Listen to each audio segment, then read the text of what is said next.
alteraciones en la voz. Bien no se manifiesta en un inicio como una masa, puede ser un síntoma que nos esté alertando frente a un cáncer de laringe, a un cáncer de cuerdas vocales.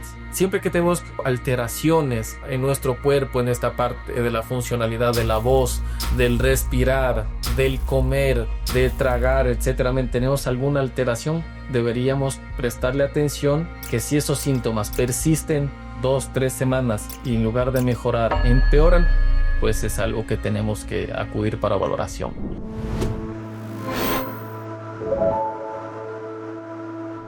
Bienvenidos a Buenas Manos. Estamos aquí con el doctor Lenin Guzmán, quien es especialista en cabeza y cuello.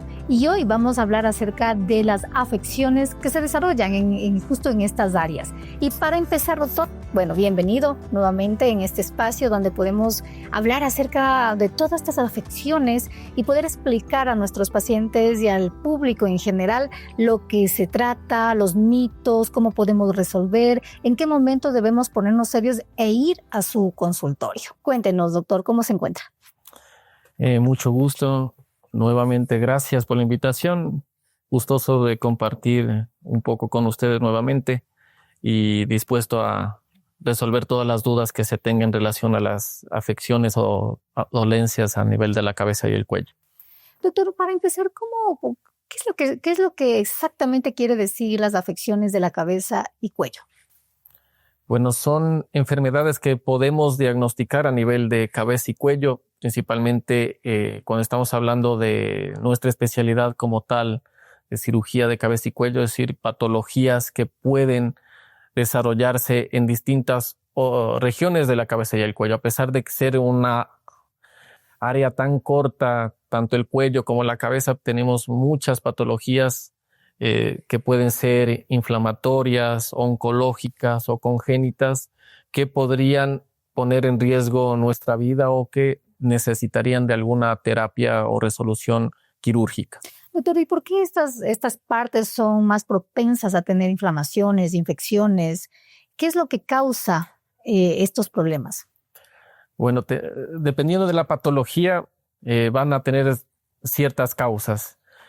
La cabeza y el cuello, pues, va a ser nuestra carta de presentación ante el mundo. Lo que primero nosotros vamos a percibir de otra persona va a ser su rostro, la parte de la cara, del cuello. Entonces, son zonas que van a estar expuestas al medio externo y también por medio de ello nos podemos interactuar y comunicar. Entonces, tenemos algunas afecciones que pueden relacionarse por esa misma interacción con el medio externo, por la exposición que tiene. Doctor, a veces, por ejemplo, yo le comenté en algún momento que una amiga mía me decía que tengo una bolita acá. Entonces, a veces esto puede ser una causa de preocupación, es normal. ¿En qué momento tenemos que poner mucha atención e ir a un especialista para ver que a veces como esos nódulos o esas bolitas que a veces aparecen no sean algo ya preocupante y alarmante y cause algo mortal? Bueno, desarrollar alguna afección o un nódulo a nivel del cuello, pues siempre nos va a tomar o tenemos que tomarlo con precaución y tratar de analizar qué es lo que está sucediendo. La mayoría de las veces cuando tenemos inflamaciones en el cuello pueden ser, bolitas o masas en el cuello pueden ser por inflamaciones. En el cuello existe casi el 30-40% de todos los ganglios linfáticos que hay en todo el cuerpo están en esta zona tan pequeña. Entonces, por ahí nosotros respiramos por la nariz, puede venir trayendo virus, bacterias por la boca, nosotros comemos, también podemos tener virus, bacterias. Entonces son una especie de soldados que van a reaccionar en primera línea para tratar de combatir todas estas afecciones o infecciones. Entonces pueden inflamarse y desarrollar una bolita o masa. Cuando tenemos una masa o bolita de más de 15 días y más aún si es indolora, debemos de preocuparnos aún más porque podría tratarse de alguna patología no inflamatoria y que tengamos que tener que resolverlo quirúrgicamente antes de que pueda afectar algunas otras estructuras como órganos, cuando principalmente son cánceres lo que lo podría afectar. Doctor, pero por ejemplo, a veces esas bolitas, esas esos nódulos, esa masa que podríamos encontrar, puede tal vez desarrollar con alguna gripe, alguna tos o no necesariamente? Sí podrían desarrollarse cuando tenemos infecciones respiratorias altas. Lo más frecuente es que tengamos inflamaciones de los ganglios linfáticos. Entonces, una gripe, una tos puede desarrollar alguna masa cervical. Lo importante es observarle esa masa, ver las características de esa masa y determinar cuánto tiempo ya tenemos esa masa. Si ya pasó más de 15 días y no ha disminuido y más bien ha ido aumentando, pues es algo que tenemos que preocuparnos porque podría no tratarse de alguna inflamación que causó la tos o la gripe, como una adenitis, que se llama inflamación de los ganglios linfáticos. Puede deberse a alguna otra cosa más. Entre estas, los linfomas, los cánceres que pueden afectar cualquier área de cabeza y cuello. Doctor, y bueno, eso se podría decir en el momento de si es que vemos, si lo sentimos, pero si no hay ningún otro síntoma que se lo pueda tocar, ¿qué otros síntomas son los que tenemos que poner en alerta? O sea, los que podemos considerar que esto ya no es algo leve, sino que ya debemos acudir en este caso a usted, doctor. Bueno, la mayoría de las afecciones de cabeza y cuello se van a manifestar por masa, o sea, por bolitas a nivel del cuello. Van a haber otras como las alteraciones de la tiroides que ya habíamos hablado anteriormente, en las cuales no vamos a tener ninguna masa, pero se va a deber por la funcionalidad. Otra patología que no podría o no tendría relación con masas en el cuello podrían ser un hiperparatiroidismo, un adenoma paratiroideo, que también es una enfermedad de una de las glándulas paratiroides y que provocar alteraciones o externas al cuello y no manifestarse con masas. Pero la mayoría de las afecciones en cabeza y cuello generalmente se manifiestan por lesiones o por masas. Doctor, en algún momento también en otros capítulos nos comentaba acerca de la garganta, que si es que desarrollamos ya extendida la situación de que estamos muy como roncos, eso también es un signo de preocupación. ¿Cómo es ese proceso para darnos cuenta de que no es que no es un resfriado, no es que nos duele la garganta porque nos pasamos sin abrigo en una noche de invierno? Entonces, ¿qué es lo que sí tenemos que poner atención ahí? Sí, es verdad. Una de las consecuencias o de las patologías que tenemos en el cuello son alteraciones en la voz, que si bien no se manifiesta en un inicio como una masa, puede ser un síntoma que nos esté alertando frente a un cáncer de laringe, a un cáncer de cuerdas vocales. Entonces, siempre que tenemos, como digo, alteraciones en nuestro cuerpo, en esta parte de la funcionalidad de la voz, del respirar, del comer, de tragar, etcétera, tenemos alguna alteración, deberíamos prestarle atención, que si persiste esos síntomas, deberíamos acudir a un especialista para valorar y descartar que eso sea relacionado con alguna alteración grave como son los cánceres de cabeza y cuello, más aún cuando hemos pasado la cuarta década de la vida.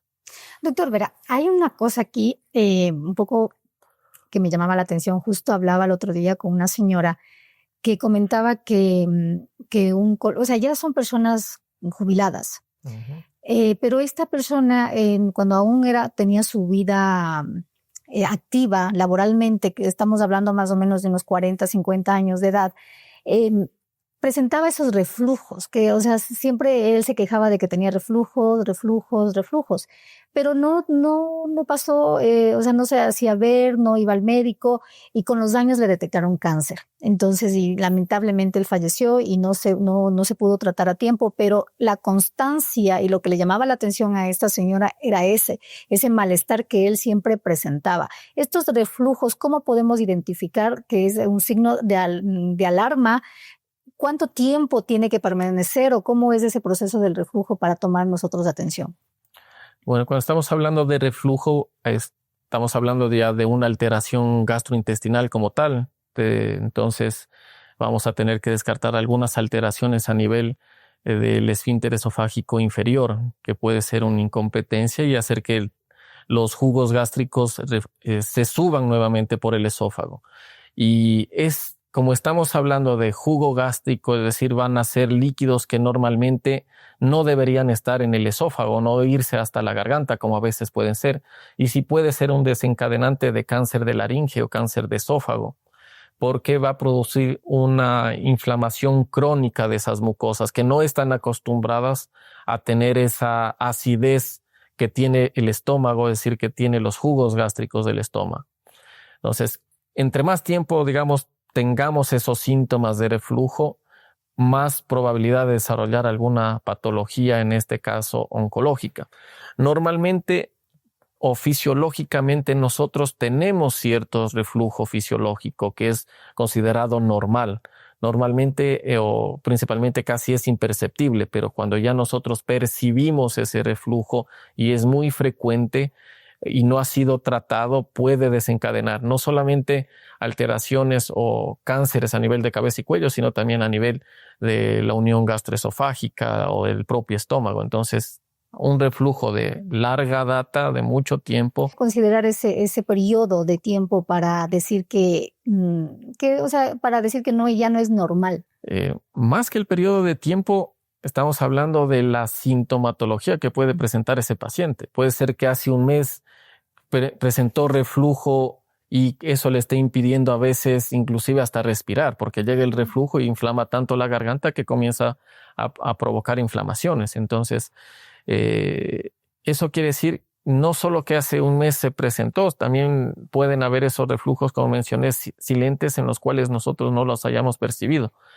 El periodo de tiempo como que no está determinado en sí para desarrollar alguna patología, pero entre más largo sea ese periodo de tiempo, más probabilidad de desarrollar alguna alteración a nivel de las estructuras que no están acostumbradas a mantener esos jugos gástricos en esa zona. A ver, doctor, entonces hablemos también acerca del oído, porque ya obviamente los oídos es parte de la cabeza. ¿Qué síntomas podemos tomar en cuenta para considerar que hay algo ahí, algún problema tenemos con respecto a eso y que usted nos podría tratar ya que es el especialista?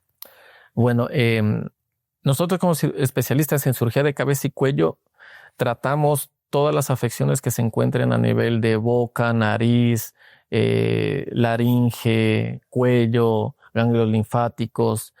Algunas afectaciones del oído, principalmente del oído externo, nosotros las podemos tratar, principalmente las que son por algún tipo de cáncer o alteraciones a nivel de la piel. Pero ya de manera funcional, eso ya es especialidad del otorrinolaringólogo. Entonces, si tenemos, por ejemplo, dejamos de oír, que puede estar relacionado con muchas otras patologías, en primera instancia debería de acudirse al otorrino para que se haga una valoración íntegra de toda su parte funcional del oído. Si bien nosotros también participamos en ciertas cirugías que pueden afectar la parte del oído, la mayoría de estas patologías ya funcionales o que están fuera de la parte externa o del oído externo que conocemos, ya van a ser territorio del otorrinolaringólogo. Doctor, por ejemplo, ahí en la parte de la piel, ¿qué podríamos detectar para que sea un signo alarmante? Bueno, uno de los tumores más frecuentes también en nuestro medio por estar ubicados en la línea cercana al sol, en la línea ecuatorial, por la exposición solar que tenemos, son las afecciones de la piel, los cánceres de piel. Entonces, si nosotros tenemos una mancha en la piel, una lesión en la piel, que a veces en los hombres puede confundirse como un rasurado, como una lesión que aparentemente originó después de rasurarse, que no cicatriza más de 15 días, 3 semanas, que forman costra en esa zona, así, deberíamos preocuparnos para valorar si es que esa lesión es algo maligno, es algo inflamatorio. Ahí vamos a tener que participar con otro especialista que es el dermatólogo, que generalmente las lesiones de la piel en primera instancia las podría ver el dermatólogo, porque pueden ser lesiones benignas típicas de una inflamación normal, pero ¿qué serían los signos de alarma para decir que de pronto no nos pasamos esa valoración del dermatólogo y vamos directamente donde el cirujano de cabeza y cuello? Es una lesión, como mencioné, que tenga más de 15 días, 3 semanas que no cure. ¿Sí? Es decir, o una mancha que de pronto comenzó a ulcerarse o a crecer a nivel de la piel. A veces tenemos, por ejemplo, lunares que pueden estar creciendo de una semana para otra, duplicó su tamaño, sus bordes se hicieron irregulares. Entonces ya es una lesión preocupante que de pronto saltamos el tema de la valoración por el dermatólogo y vamos donde el cirujano de cabeza y cuello, porque ahí el paso siguiente nuestro es hacer una biopsia de esa lesión para determinar si esa lesión es benigna o maligna. Si es algo maligno, pues procedemos nosotros con nuestra terapia, y si es algo benigno, le referimos al dermatólogo. ¿Cuál sería la causa? La mayoría de los tumores de piel son originados por el sol. Entonces, ¿cuál es una precaución que debemos de tener? Evitar el sol, la exposición prolongada al sol y usar protector solar. Generalmente las recomendaciones de los dermatólogos con un factor más de 50 y usarlo como medicación, porque nosotros estamos a nivel de una exposición ultravioleta alta, es decir, usar el protector solar como un medicamento con horario. Cada 3 horas máximo volver a poner una nueva capa.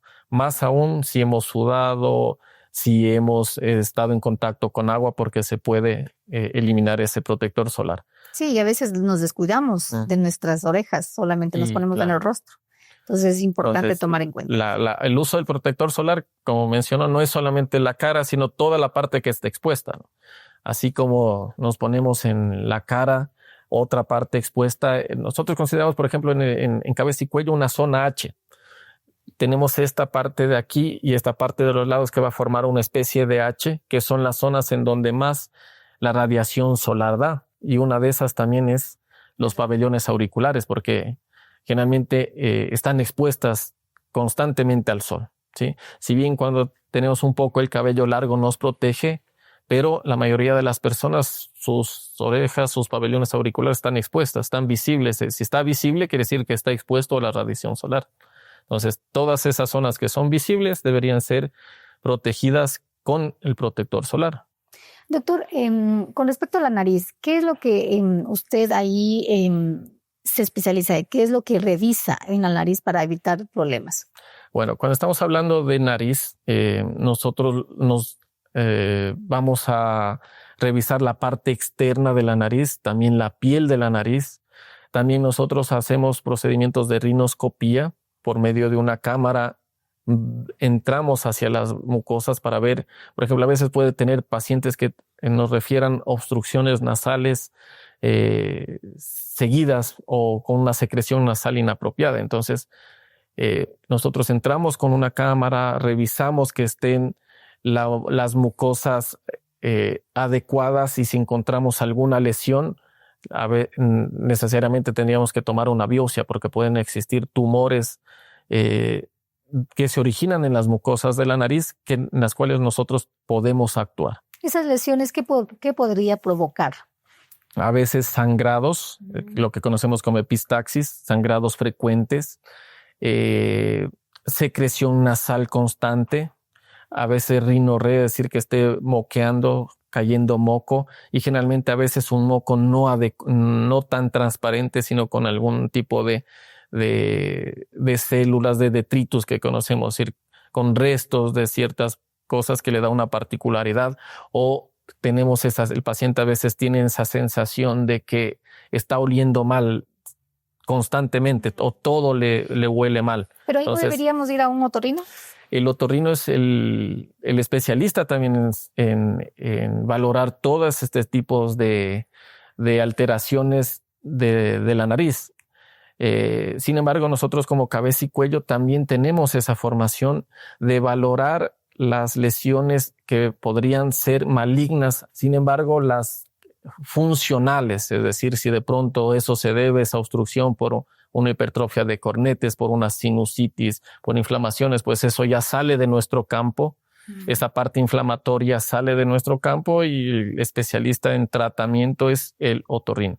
Nosotros nos dedicamos más bien a tratar en nariz, de descartar que ese síntoma sea debido a una masa o una lesión a nivel de la rinofaringe en la parte posterior o de la parte de la mucosa del interior de la nariz. Doctor, ¿y esto, por ejemplo, alguna afección aquí puede afectar alguna otra parte del rostro?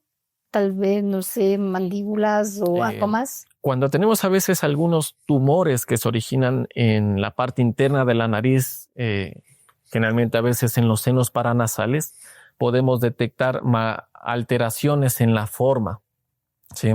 Es decir, comienza a haber una deformación a nivel de la parte superior de los pómulos que conocemos, y eso también nos podría ser algo preocupante porque podría deberse a una masa o un tumor maligno.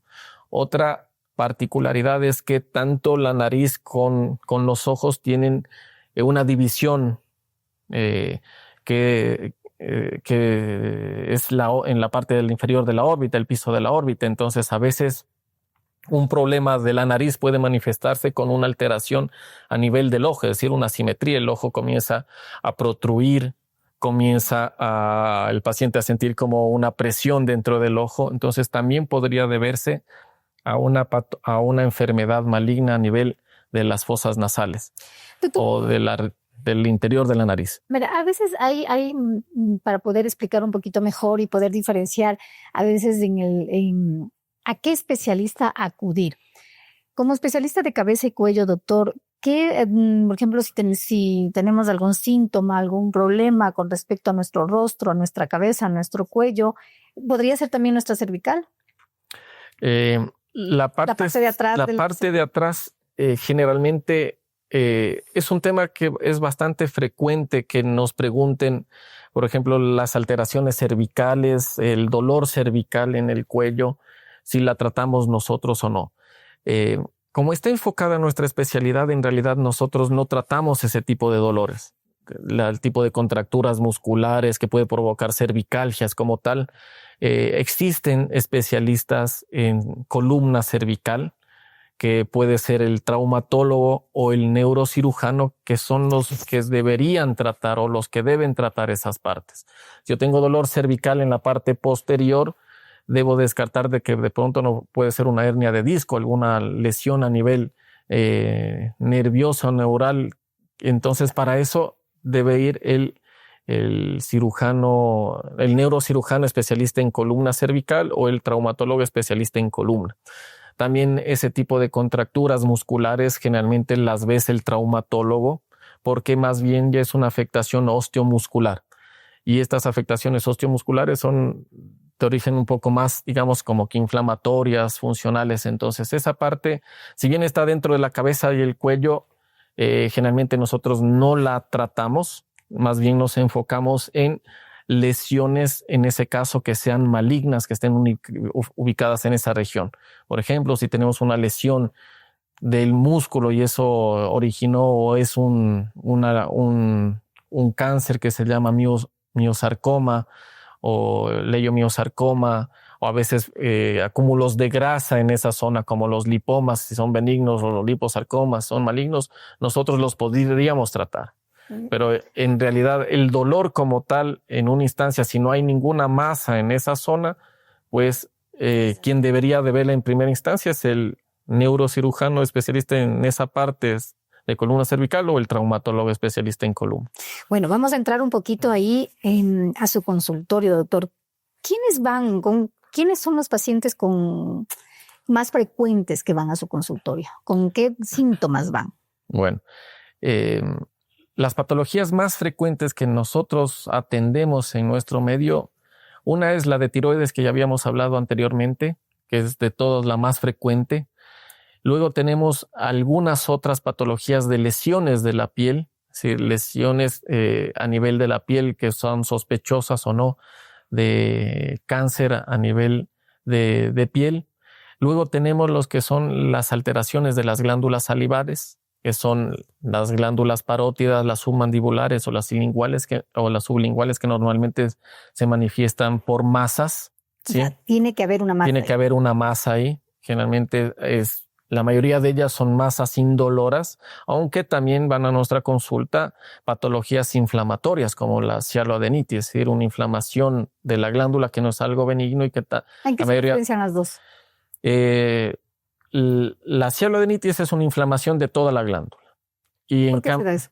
Generalmente a veces puede darse por cálculos, se originan, la saliva puede generar cálculos y taponar o obstruir los conductos de evacuación de la saliva, los conductos salivales, el conducto de Stennon, conducto de Wharton de la glándula submandibular. Entonces se obstruyen por cálculos y provoca una inflamación posterior a donde está esa obstrucción. Y las otras masas generalmente son nodulaciones o tejido que se formó en la glándula salivar. Entonces ahí tenemos algunas particularidades. Cuando tenemos una masa en la parótida, generalmente el 20% de estas van a ser malignas y el 80% van a ser benignas. En cambio, cuando tenemos ya una masa o una bolita, digamos, en la submandibular, va a ser 50-50. ¿Sí? Puede ser 50% benignas, 50% malignas. Y en cambio, cuando tenemos una bolita en la glándula sublingual, que es como un frejo en el piso de la boca y sentimos a veces por dentro de la boca, la mayoría de ellas, el 80% en cambio, son malignas. Entonces, si tenemos una bolita, una masa a nivel de las glándulas salivales, lo ideal es acudir al especialista en cirugía de cabeza y cuello porque la mayoría de ellas son quirúrgicas, porque podrían tratarse de una lesión maligna. Y hay lesiones a nivel de las glándulas salivales que podrían transformarse en malignas. Una de ellas, por ejemplo, es el adenoma pleomórfica, que es una lesión benigna de la glándula salival, más frecuente en la glándula parótida, pero cuando está mucho tiempo esa bolita, hablando de años, en esta zona de acá, lo que a veces se inflama y conocían las abuelitas como paperas. A veces le dicen tiene una papera que ya no se curó.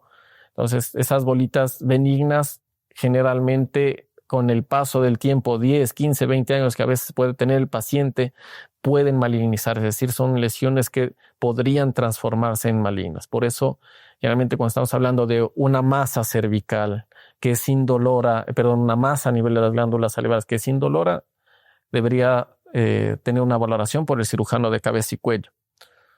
Doctor, bueno, ahí sí tocaría revisarla directamente, porque a veces pueden confundir que es una inflamación de alguna muela. Entonces, porque yo he escuchado también esos casos de que desde la muela, pero en realidad tienen debería tener otro tipo de tratamiento. Y una inflamación de una muela va a manifestarse por dolor típico de un dolor a nivel molar, ¿sí? Entonces, siempre cuando nosotros vamos a la consulta de cabeza y cuello, no es que nos vamos a dirigir solo a valorarle esta zona de acá.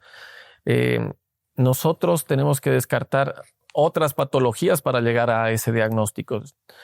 Una de esas es, por ejemplo, las alteraciones dentarias. Entonces, pueden originar inflamaciones o adenopatías, en este caso inflamatorias, por esas alteraciones dentarias.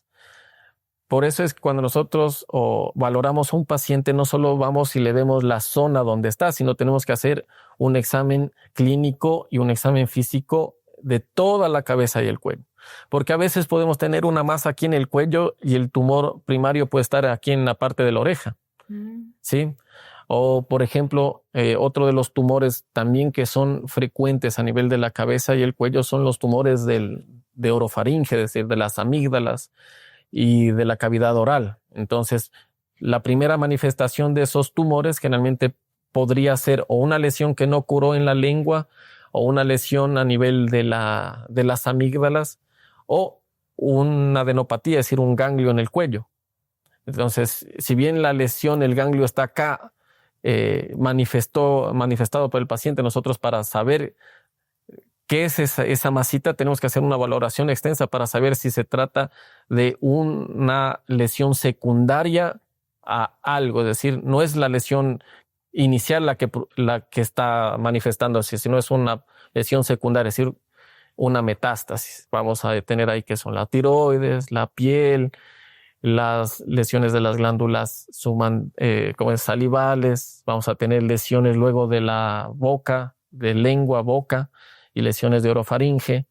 Entonces, todo eso tenemos que descartar en el examen que vamos a valorar. Siempre que, inclusive, un paciente que venga con una masa que parece que es una tiroides, debemos de revisar toda esa zona de ahí. Y ahí sí, decir sí, era una tiroides en realidad. Por eso es la particularidad de que tiene que ser valorado por un especialista en cirugía de cabeza y cuello, porque nosotros hacemos toda esa parte con rigurosidad. Es decir, no solamente la bolita donde está, sino ver Todo. de pronto todo eso, porque esa bolita puede ser algo secundario, no ser la parte primaria. ¿Sí? Si tenemos, como mencionamos anteriormente, alteraciones en la voz, también tenemos que ver cuál es la causa de esa alteración de la voz. De pronto se puede tratar de una laringitis. Entonces, esa alteración de la voz se originó después de un proceso viral y a veces puede ser una laringitis crónica. Ese proceso viral dejó o hizo una lesión a nivel de las cuerdas vocales que se mantuvo más tiempo. Entonces tenemos que descartar todo eso, ¿sí? La valoración por eso del especialista es fundamental. Y como le digo, no nos enfocamos solamente en esa masita, en esa bolita o en ese signo o en esa síntoma que tiene el paciente, sino valoramos toda esa parte porque aquí en el cuello y en la cabeza todo está relacionado porque todo está prácticamente ahí mismo. Así, y se ve. Uh-huh. Doctor, ¿cuál ha sido su caso más particular? Algo que tal vez le ha llamado más la atención, algo que no es común. ¿Nos puede explicar un poquito si es que ha tenido algún caso así muy especial, muy específico, que no es común?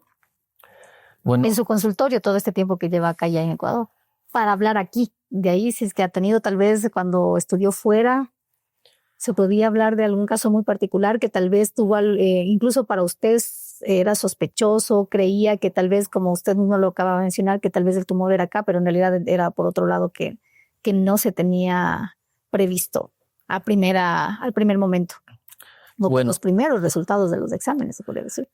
Digamos que no es que haya sido algo común en realidad el caso que tuve una vez, sino luego mejor dicho, es algo casi frecuente que puede pasar, solo que el diagnóstico, como se lo hace, no es el común. Por ejemplo, yo tuve una pacientita que tuvo un cuadro de una colecistitis. ¿Qué es la colecistitis? Es una inflamación de la vesícula biliar. Entonces, la paciente fue operada por esa colecistitis, sin embargo, tuvo problemas en la intubación. Tuvo una lesión a nivel de la laringe por la intubación. Tuvo una intubación difícil, una intubación traumática que inclusive tuvo una perforación de una parte de esa zona que le obligó a estar inclusive en terapia intensiva y todo lo demás. Entonces eso un año atrás. Luego que salió de todo ese cuadro, la paciente 3 meses, claro, no podía comer bien, le molestaba y todo lo demás.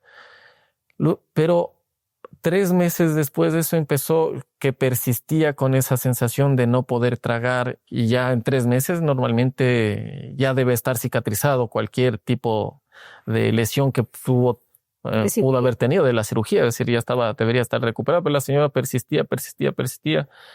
Prácticamente le echaron la culpa desde que se operó, como tuvo esa lesión, pasó. Luego fueron 6 meses y a los 6 meses prácticamente la paciente seguía con esa sensación de dolor que iba incrementando más. Luego comenzó a tener sensación de mal aliento.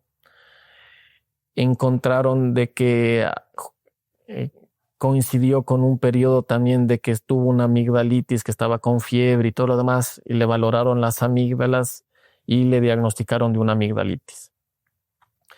Posteriormente a eso, seguía con ese cuadro de dolor que nunca se dio, le dieron antibióticos, le ingresaron para dar antibióticos, le dieron analgésicos, seguía con esa amígdala aumentada de tamaño que ya luego ya dijeron, no, ¿sabe qué? De pronto también parece que la amígdala se le lesionó en el momento de la intubación. Pasaron 3 meses más con eso. O sea, ya 9 meses. Ya íbamos casi 9 meses. Luego pasaron otros... ¿Todavía no llegaba usted? Todavía no llegaba a mí. Entonces, luego de esos 3 meses que ya estuvo tratado con amigdalitis, pasó a otro especialista que comenzó a hacerle una valoración. En un inicio vieron una amígdala que seguía grande, le hicieron una laringoscopía para ver cómo estaba esa zona, vieron que estaba cicatrizada y notaron que seguía esa amígdala grande, y como también tenía el antecedente de la otra amígdala grande, también seguía. Luego pasó con ese especialista un mes y medio, que no se curaba. Volvieron a dar antibióticos y en lugar de mejorar, comenzó a empeorar, porque ya la paciente comenzó a ulcerarse esa amígdala. Pensaron que estaba abscedada. Entonces, por eso le dieron antibiótico, pero luego ya comenzó con unas adenopatías. Yo le vi ya casi a los 10 meses, casi 11 meses de que había tenido esa lesión. Y fue a la valoración, se veía y era una amígdala aparentemente que parecía que estaba inflamada, común y corriente, pero tanto tiempo siempre sale de lo común. Y al hacerle la biopsia, tomar una muestra de esa lesión, pues fue un cáncer de amígdala. Entonces, como le digo, es un caso particular de una señora que a veces se pueden subestimar los síntomas que tiene, y más si es que ya tuvo una lesión previa. Entonces, cada vez que nosotros tenemos, digamos, un síntoma, por eso decimos un síntoma que perdure más de 15 días, 3 semanas, debemos de tener la particularidad de darle el enfoque necesario para llegar hacia el diagnóstico adecuado. Perfecto, doctor. Ya para ir concluyendo, doctor, entonces, ¿qué signos, qué recomendaciones son o qué señales debemos tomar en cuenta que no son negociables, que necesitamos poner mucha atención para que las personas no vayamos a tener este tipo de problemas? Incluso también como recalcar qué tipo de valoraciones, qué tipo de síntomas por los cuales debemos ir a usted. Bueno, para terminar, como había mencionado, si nosotros tenemos alguna alteración funcional de la voz, de la respiración, de la deglución a nivel de estos órganos, ya tenemos que prender nuestras alarmas, que si esos síntomas persisten 2, 3 semanas y en lugar de mejorar empeoran, pues es algo que tenemos que acudir para valoración. Algo no negociable también, una bola o una masa en el cuello que siga más de 15 días, 3 semanas, o que haya sido una masa indolora, también tenemos que acudir al especialista de cabeza y cuello. Doctor, muchísimas gracias. Gracias por compartirnos toda esta experiencia, estas recomendaciones. Estuvimos en un capítulo más de En Buenas Manos con el doctor Lenin Guzmán, especialista en cabeza y cuello. Muchas gracias.